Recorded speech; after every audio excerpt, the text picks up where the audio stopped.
नमस्कार दोस्तों, मैं Sanjay Gold for Life A to Z में आपका एक बार फिर स्वागत करता हूं। दोस्तों, आज हम एक और विकास विकृति सर के वीडियो के बारे में बात करेंगे, जिन्होंने सर ने बताया है धर्म क्या है। तो दोस्तों, चलते हैं वीडियो को और मिलते हैं। सर, मेरा नाम कौशल कुमार कमल है। मैं योग शिक्षक हूँ। अच्छा।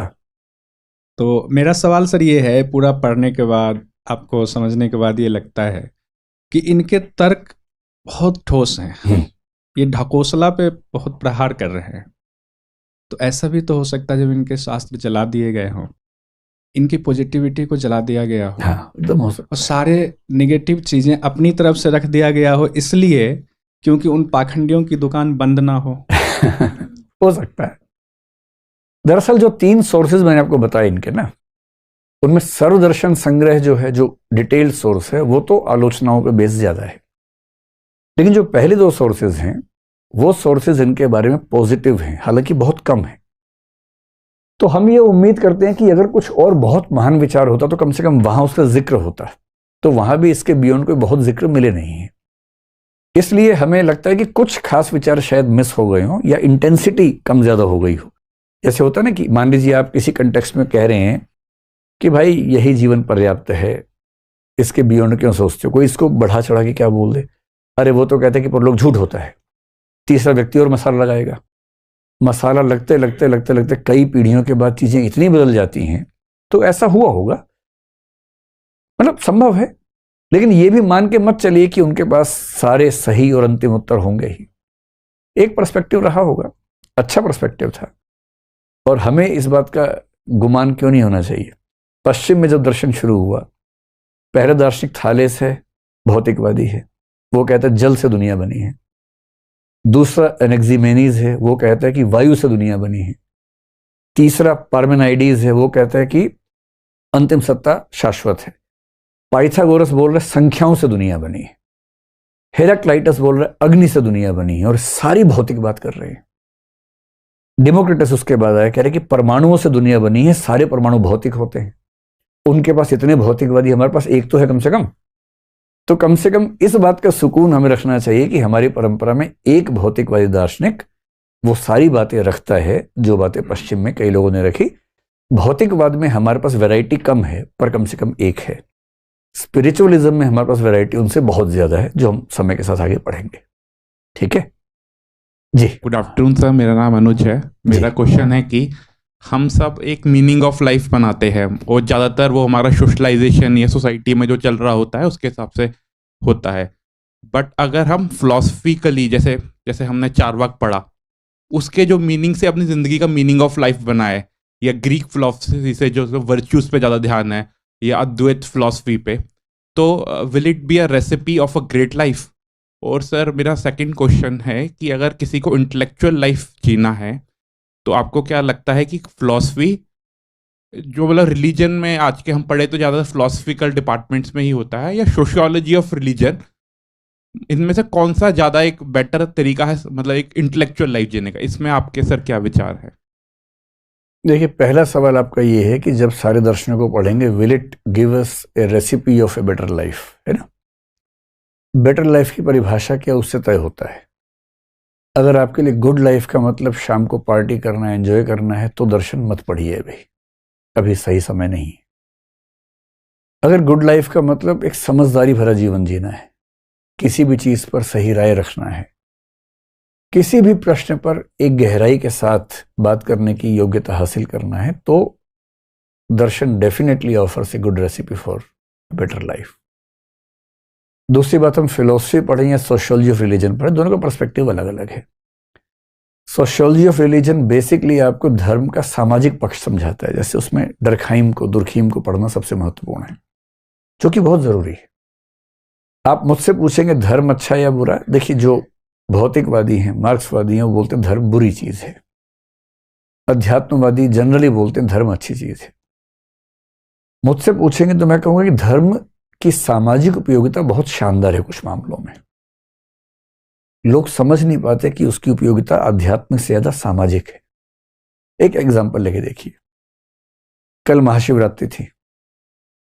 कुछ लोगों के लिए एक आध्यात्मिक मामला ज्यादा है ना। वो शिव भक्त हैं, उनको बहुत आनंद आता है शिव की भक्ति करने में, पूजा करने में, प्रार्थना करने में। एक पक्ष वो है। दूसरा पक्ष क्या है, कल बहुत सारे मंदिरों में समारोह हुए और वहां लोग इकट्ठा हुए, सैकड़ों लोग इकट्ठे हुए वहां। जो लोग इकट्ठे हुए, वो जब इकट्ठे होते हैं एक सामाजिक संबंध भी बनता है उनके बीच में, सामाजिक राय बनती है। और क्योंकि हम सामाजिक प्राणी हैं, अपने से मिलती जुलती राय रखने वालों के साथ मिलना बहुत सुख देता है। तुलसीदास जी कह गए हैं, संत मिलन सम सुख जग नाही। अपनी प्रकृति के लोगों से, संत लोगों से मिलने से बड़ा कोई सुख नहीं है जीवन में। कई बूढ़े लोग हैं जो घर में अकेले परेशान हो रहे हैं, लेकिन मंदिर में उनका महत्व ज्यादा है क्योंकि उनका अनुभव ज्यादा है। बच्चे उनसे पूछते हैं, उनको ये सुख मिल रहा है कि हमें सम्मान मिला, सबने एक साथ खाना खाया, लंगर किया, सामाजिकता का सुख, साथ में बैठ के खाने का सुख, ये सब सामाजिक सुख हैं जो धर्म के माध्यम से समाज ने आपस में लेने देने शुरू किए।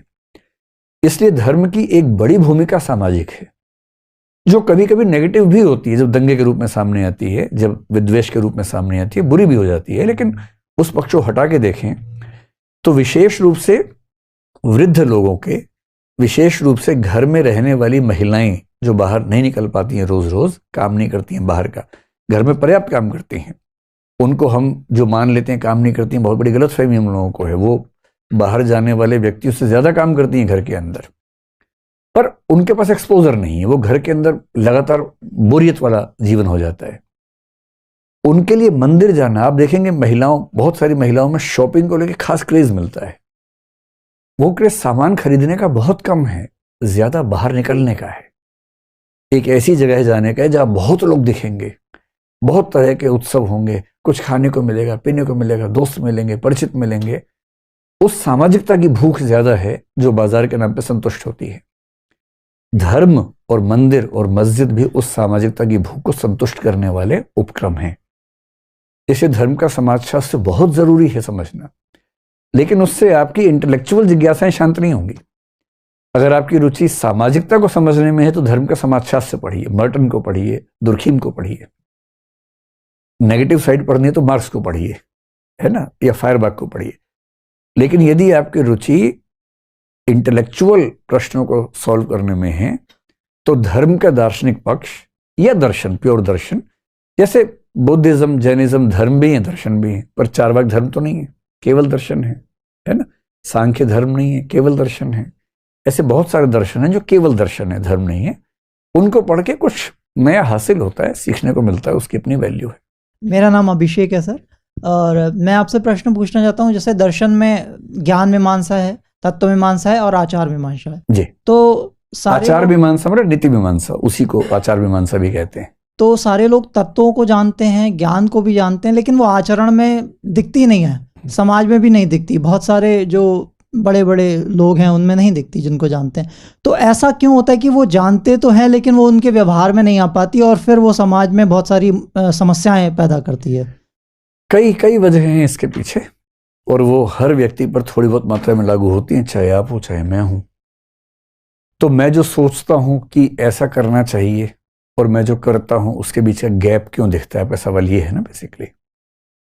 ऐसा एक तो इसलिए होता है कि जब हम सोचते हैं कि ये करना चाहिए और जब करना होता है तो करने के समय हमारे मन में एक तरफ होता है विवेक कि ये करना चाहिए, एक तरफ होती है वासना, लालसा, इच्छा।